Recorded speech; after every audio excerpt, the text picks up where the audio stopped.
record for Esha Singh.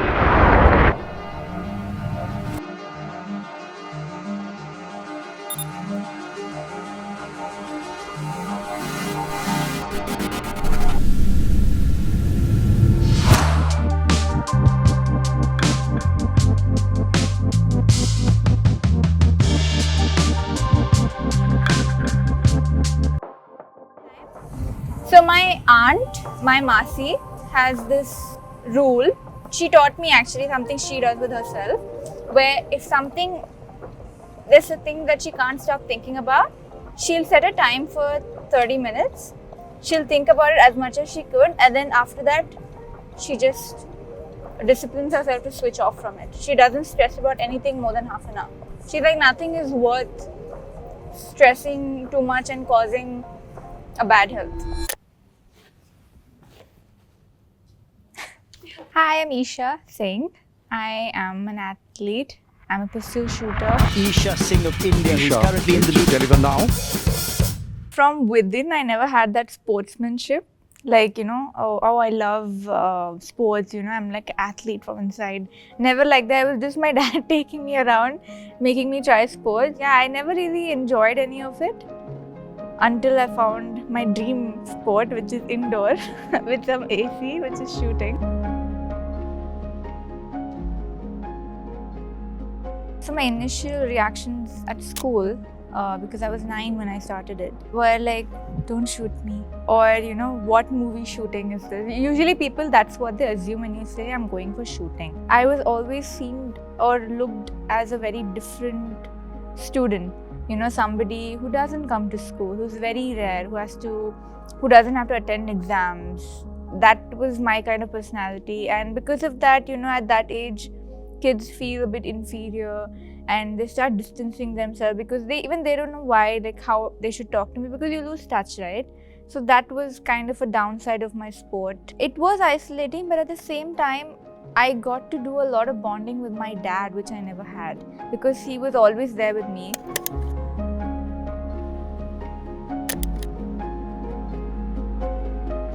Actually, Esha was quite too young. She was about 6 years of her age.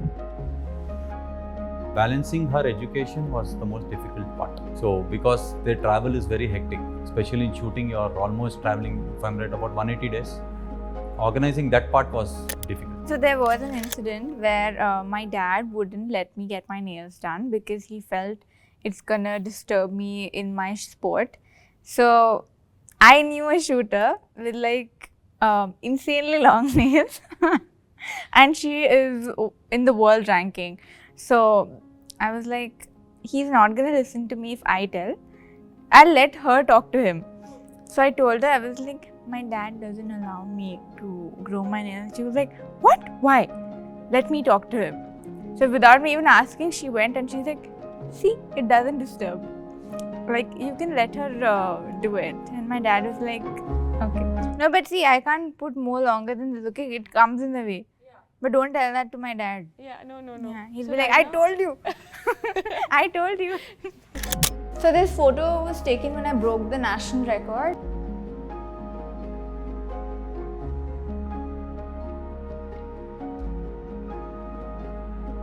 Because I was the youngest shooter ever to have a national medal in the senior category. I was only 13 years old. So the first time I saw Esha was in 2018, where some of my own shooters were in the run for the national champion title, and she ended up beating the very seasoned shooters in her first senior national final itself.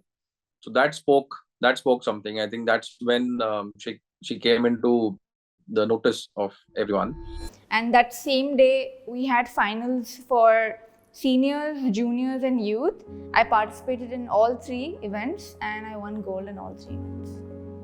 If you do like a research about my shooting style, I unfortunately have very bad starts, but I never give up no matter how bad it is, because I know it's not over till the last shot and till they mention that you have been eliminated. I fight till the end.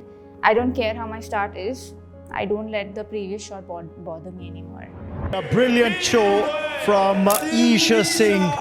She clinches silver to clinch silver in the same event, but it's the 4th medal for this young 18-year-old. Asian Games in China. That was one of the biggest platform I ever played at. I won a silver and I saw my flag with all the other flags. That was just amazing for me. And with that kind of a huge crowd was a big deal to me.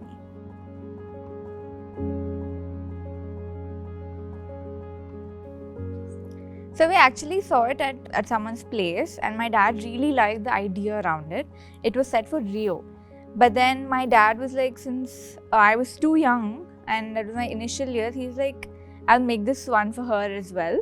So he made it for Paris and he designed that whole clock. So it has days, it has time, seconds counting down. And he made this clock when I didn't even reach the senior team that time. So he had really big, high hopes for me, which I didn't even know I could make it. Like for me, just that level was like, oh, I did it. Usually when I win or when I'm out, sometimes in the public in the range, and people come up to me with their kid and, you know, saying like, meet her, you know, she's a shooter and she's won this. And one thing that really bothers me is they tell that kid, see, look at her, you should also be like that.